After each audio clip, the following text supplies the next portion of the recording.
నాణ్యమైన green energy అందించడమే ప్రభుత్వ లక్ష్యం. సాగర్ నగర్లో ఈపీడీసీఎల్ సూపర్ ఈసీబీసీ భవనాన్ని ప్రారంభించిన మంత్రి గొట్టిపాటి రవికుమార్. నాణ్యమైన గ్రీన్ ఎనర్జీ అందించడమే ప్రభుత్వ లక్ష్యమని విద్యుత్ శాఖ మంత్రి గొట్టిపాటి రవికుమార్ అన్నారు. రాష్ట్రంలోని తొలి ఇంధన సమర్థవంత భవనం విశాఖలో ప్రారంభమైంది. 14 కోట్ల వ్యయంతో మొట్టమొదటి super energy conservation building code ఈసీబీసీ భవనాన్ని విద్యుత్ శాఖ మంత్రి ప్రారంభించారు. ఏపీ ఈపీడీసీఎల్ పరిధిలోని 11 జిల్లాల్లో డిస్కిమ్ సిబ్బందికి శిక్షణ శిబిరాలు నిర్వహించేందుకు దీన్ని నిర్మించారు. ఈ సందర్భంగా కారుణ్య నియామకాల్లో ఉద్యోగాలు పొందిన అభ్యర్థులకు నియామక పత్రాలను మంత్రి అందజేశారు. ఏపీ ఈపీడీసీఎల్ చరిత్రలోనే గర్వకారణమైన ఇంధన సమర్థవంతమైన భవనం విశాఖలో ఆరంభమైంది. సాగర్ నగర్లో 14 కోట్ల వ్యయంతో నిర్మించిన రాష్ట్రంలో మొట్టమొదటి సూపర్ ఎనర్జీ కన్జర్వేషన్ బిల్డింగ్ కోడ్తో వినియోగదారులకు మరింత మెరుగైన సేవలు అందనున్నాయి.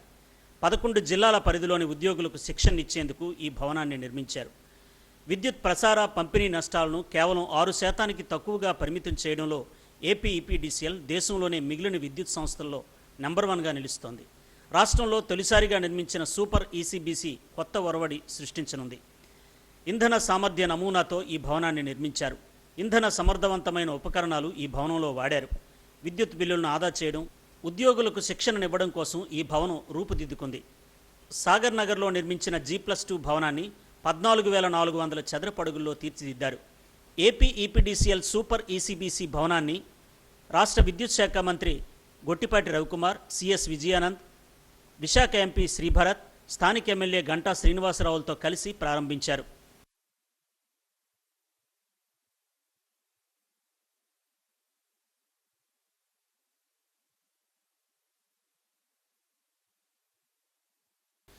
బ్యూరో ఆఫ్ ఎనర్జీ ఎఫిషియన్సీ 5 కోట్ల మూలధన వ్యయంతో ఈ భవనాన్ని స్పాన్సర్ చేసింది. సూపర్ ఈసీబీసీ భవనం ద్వారా ఎలాంటి కార్యకలాపాలు చేపట్టనున్నామో ఈపీడీసీఎల్ సీఎండీ పృథ్వీతేజ్ వివరించారు. ఈ భవనంపై 50 కిలోవాట్ల సోలార్ రూఫ్టాప్ ప్యానెల్ ఏర్పాటు చేశామని, రాష్ట్రంలో ప్రత్యేక మొట్టమొదటి మోడల్ అని తెలిపారు. ఈ విధానం ద్వారా 40 నుండి 60% వరకు ఇంధనాన్ని ఆదా చేసే విధానాలను ఈ భవన నిర్మాణంలో అనుసరించినట్టు తెలిపారు. భవన నిర్మాణ సమయంలోనే జాగ్రత్తలు పాటించడం ద్వారా విద్యుత్ బిల్లులు తగ్గించుకోవచ్చనే విషయాన్ని ప్రజల్లోకి తీసుకెళ్లాల్సి ఉందని విశాఖ ఎంపీ శ్రీభరత్ అన్నారు. అతి తక్కువగా విద్యుత్ నష్టాలు ఉండే సంస్థగా ఈపీడీసీఎల్ ఖ్యాతి గడించిందని, ఈ సంస్థకు ప్రత్యేక ప్రోత్సాహకాలు ఇవ్వాల్సి ఉందని భీమిలి ఎమ్మెల్యే గంటా శ్రీనివాసరావు అన్నారు. స్కీమ్ల ద్వారా కూడా ఫీడర్ సెగ్రిగేషన్ కానీ, బైఫర్కేషన్ కానీ, వైజాగ్ డిస్ట్రిక్ట్లో ఒక 2 అండర్ గ్రౌండ్ కేబులింగ్ కానీ ఇవన్నీ చేస్తున్నాం సార్. 34 న్యూ సబ్స్టేషన్ శాంక్షన్ ఇవ్వడం జరిగింది. ఈ కొత్త గవర్నమెంట్ ఫామ్ అయ్యాక ఆల్రెడీ అందులో 18 సబ్స్టేషన్స్ ఛార్జ్ కూడా అయ్యాయి. అదే కాకుండా వల్నరబుల్ గ్రూప్స్కి కోసమని మీరు you have always asked us to touch their lives also. So PM Janman scheme ద్వారా ఏవైతే మనకి ట్రైబల్ ఏరియాస్ ఉన్నాయో ఈపీడీసీఎల్ జ్యూరిస్డిక్షన్లో starting from Seethampeta district, Seethampeta ITDA నుంచి కేఆర్పురం ఐటీడీఏ వరకు ఆల్మోస్ట్ 120 crores మనం వర్క్స్ చేశాం sir. But wonderful view. So మీ ఎంప్లాయీస్ అందరు ఇప్పుడు హ్యాపీ, లక్కీ పీపుల్. ఏంటంటే అందరికీ మంచి వ్యూతో ఇక్కడ ట్రైనింగ్ జరగబోతుంది. అండ్ గ్రీన్ బిల్డింగ్ గురించి కూడా వీడియోలో చెప్పారు. విశాఖపట్నంలో చాలా బిల్డింగ్స్ దీని గురించి అంత స్పష్టంగా ఆలోచించట్లేదు.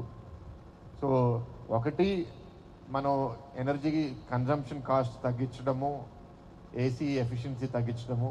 కానీ బిల్డింగ్ కట్టేటప్పుడు సరిగ్గా డిజైన్ చేసుకుంటే అసలు ఏసీ అవసరం కూడా తగ్గిపోతుంది, ఫ్యాన్ అవసరం కూడా తగ్గిపోతుంది.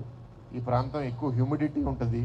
సో ఏంటంటే చాలామందికి ఆ హ్యూమిడిటీ అలవాటు అయిపోయింది, కానీ ఇతర ప్రాంతాల నుంచి వచ్చే వాళ్ళకి ఇది ఇబ్బందిగా ఉండే అవకాశం ఉంది. సో బిల్డింగ్ డిజైన్ సరిగ్గా చేసి ఎనర్జీ ఎఫిషియెంట్గా చేసుకుంటే మీకు ఎనర్జీ కన్జంప్షన్ తక్కువ ఉంటుంది, లోపల ఉన్న వాళ్ళకి ప్రశాంతంగా ఉంటుంది. సో ఈ అవగాహన కూడా మీరు వేరే వేరే సందర్భాల్లో అందరికీ తీసుకెళ్లాలని కోరుతున్నాము. సో ఈ కొద్ది మాటలతో congratulations to EPDCL on getting a nice building. మంచి ఎక్సలెంట్ లొకేషన్ సాగర్ నగర్లో, మంచి సీ ఫేసింగ్లో ఇంత చక్కటి బిల్డింగ్ ఇక్కడ కట్టారు.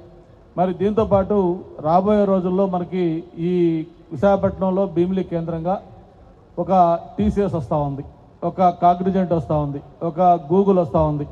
ఇలాగ అనేక ఐటీ పరిశ్రమలు వస్తూ ఉన్నాయి, కొత్త కొత్త టూరిజం ప్రాజెక్టులు వస్తూ ఉన్నాయి. హౌసింగ్ కూడా శరవేగంగా అభివృద్ధి చెందుతూ ఉంది. ఇప్పుడే హౌసింగ్ మినిస్టర్ గారు మేము కలిపి అక్కడికి వెళ్తే దాదాపు 18,000 హౌసెస్ కొత్తవి అక్కడ కన్స్ట్రక్షన్లో ఉన్నాయి. 18,000 హౌసింగ్ అంటే ఒక పెద్ద మున్సిపాలిటీ, దాదాపు 50-40,000 మంది పాపులేషన్ ఫీడ్ చేసే విధంగా ఉంటాయి. ఇవన్నీ కూడా ఎందుకు చేస్తా ఉన్నానంటే శరవేగంగా అభివృద్ధి చెందుతున్న ప్రాంతం కాబట్టి దానికి ప్రధానమైన నీడ్ ఏంటంటే పవర్.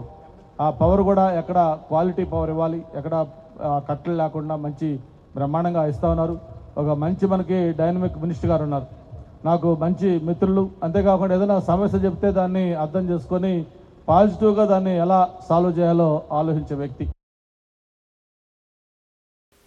సుమారు 14 కోట్ల వ్యయంతో రాష్ట్రంలోనే తొలిసారిగా ఈపీడీసీఎల్ సూపర్ ఈసీబీసీ భవనాన్ని ప్రారంభించడం ఆనందంగా ఉందని విద్యుత్ శాఖ మంత్రి గొట్టిపాటి రవికుమార్ అన్నారు. రాష్ట్రంలో అంతరాయాలు లేకుండా నాణ్యమైన విద్యుత్తును ప్రజలకు అందించాలన్నదే ప్రభుత్వ లక్ష్యమని చెప్పారు. వచ్చే ఎన్నికల్లోగా విద్యుత్ ఛార్జీలు తగ్గించాలని ముఖ్యమంత్రి నిర్దేశించినట్టు తెలిపారు. పీఎం కుసుమ్ ద్వారా 3 లక్షల పంపు సెట్లకు సౌర విద్యుత్ అందిస్తున్నామని, గిరిజన తండాల్లో విద్యుత్ సరఫరాకు 120 కోట్ల వ్యయం చేస్తున్నామని చెప్పారు. విశాఖలోని విద్యుత్ శిక్షణ సంస్థ దేశంలోనే నెంబర్ 1గా నిలవాలని అన్నారు. లైన్ మ్యాన్లు కానీ ఎవరికైతే యాక్సిడెంట్ ఫ్రీగా ఉండటం కోసం కానీ రకరకాల ట్రైనింగ్లు ఈ బిల్డింగ్లో కొనసాగుతాయి. ఈ బిల్డింగ్లో మన ఈపీడీసీలే కాదు, రాష్ట్రం ఉన్న ఎస్పీడీఎస్సీలు కానీ అట్లానే సిపిడిఎస్సీలకు సంబంధించిన అధికారులందరూ కూడా ఇక్కడే ట్రైనింగ్ చేస్తాం అనమాట. దీని ద్వారా ఇంకా రాబోయే రోజుల్లో పవర్ సిస్టమ్ ఇంకా బెటర్గా యూజ్ చేయాలి. ఇందాక మన పృథ్వీ గారు చెప్పారు, మన పవర్ లాసెస్ తగ్గించుకోవాలి. రాబోయే రోజుల్లో పెద్ద ఛాలెంజింగ్ ఏంటంటే పవర్ వేస్ట్ కాకూడదు, పవర్ లాసెస్ తగ్గించుకోవాలి, ఇంకా బెటర్ పవర్ ఇవ్వాలి, క్వాలిటీ పవర్ ఇవ్వాలి అనేది ఈ ప్రభుత్వ ఉద్దేశం అనమాట. అందుకని ఇవాళ కేంద్ర ప్రభుత్వం సహాయ సహకారాలతో మనం సూర్య గారు తీసుకున్నాం. అదేవిధంగా కుసుము అగ్రికల్చర్ రైతులకు ఇవ్వడానికి కుసుము తీసుకున్నాం. ఎక్కడ కూడా ఇప్పటికి కూడా పవర్ లేని హౌస్ హోల్డర్స్ ఉన్నారు రాష్ట్రంలో, ఇక్కడ తండాల్లో కానీ వాళ్ళందరికీ కూడా దాదాపు ఇప్పటికి 120 కోట్ల రూపాయలు ఖర్చు పెట్టి పవర్ ఇచ్చాము.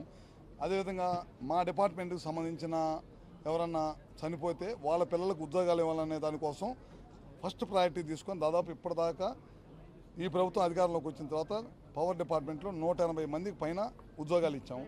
ఇట్లాంటి ఎన్నో కార్యక్రమాలు పవర్ డిపార్ట్మెంట్ చేస్తుంది. రాబోయే రోజుల్లో ముఖ్య ఉద్దేశం ఏంటంటే పవర్ సంబంధించి క్వాలిటీ పవర్ ఇవ్వాలి, మంచి పవర్ ఇవ్వాలి. దాంతోపాటు రాబోయే రోజుల్లో గ్రీన్ ఎనర్జీ పవర్, మన సోలారు, విండు, పిఎస్పి, బ్యాటరీ స్టోరేజ్, ఇట్లాంటి గ్రీన్ హైడ్రోజన్ మన ప్రధానమంత్రి గారు వచ్చి ఓపెన్ చేశారు, ప్రారంభించారు గ్రీన్ హైడ్రోజన్. ఇట్లాంటి ప్రపంచంలో ఏదైతే పవర్ సిస్టమ్స్ పొల్యూటెడ్ కాకుండా ఉండి వస్తుందో ఆ సిస్టమ్స్ని మన ముఖ్యమంత్రి గారు పవర్ సిస్టమ్ మీద పవర్ మీద చాలా అవగాహన ఉంది. అవన్నీ కూడా తీసుకొని ఈ ప్రాంత ప్రజలకు అందించాలనేది ఈ ప్రభుత్వ ఉద్దేశం. ఇక్కడ 100% మా అధికారులందరికీ కూడా ట్రైనింగ్ ఇవ్వాలి. ఇక్కడ 3 డిస్కమ్స్ సంబంధించిన ట్రైనింగ్ మొత్తం కూడా ఇక్కడే ఇస్తాం. ఇప్పుడు పవరు గత ప్రభుత్వం విపరీతంగా పవర్ ఛార్జెస్ పెంచి భారం వేసి ఈపీ వేయటం వల్ల ఈ ప్రభుత్వం బరాయిల్సి వస్తుంది. మా ప్రభుత్వ ఉద్దేశం ఏంటంటే పవర్ ఫస్ట్ పెంచకూడదు, నెక్స్ట్ బై ఎలక్షన్కి వెళ్ళే లోపల ఎంతో కొంత పవర్ ఛార్జెస్ని తగ్గించాలనే దశగా పనిచేస్తున్నాం. ప్రజలకు 24 గంటలు గ్రీన్ ఎనర్జీని అందించాలన్న లక్ష్యంతో కూటమి ప్రభుత్వం ముందుకు సాగుతోంది. సూపర్ ఈసీబీసీ భవనం ద్వారా ఏపీ ఈపీడీసీఎల్లే కాకుండా మిగిలిన విద్యుత్ సంస్థలకు కూడా ఇక్కడి నుండి శిక్షణ ఇవ్వనున్నారు. కార్యక్రమంలో ప్రభుత్వ విప్ వేపాడ చిరంజీవిరావు, జిల్లా కలెక్టర్ హరీంద్ర ప్రసాద్, ఈపీడీసీఎల్ అధికారులు తదితరులు పాల్గొన్నారు.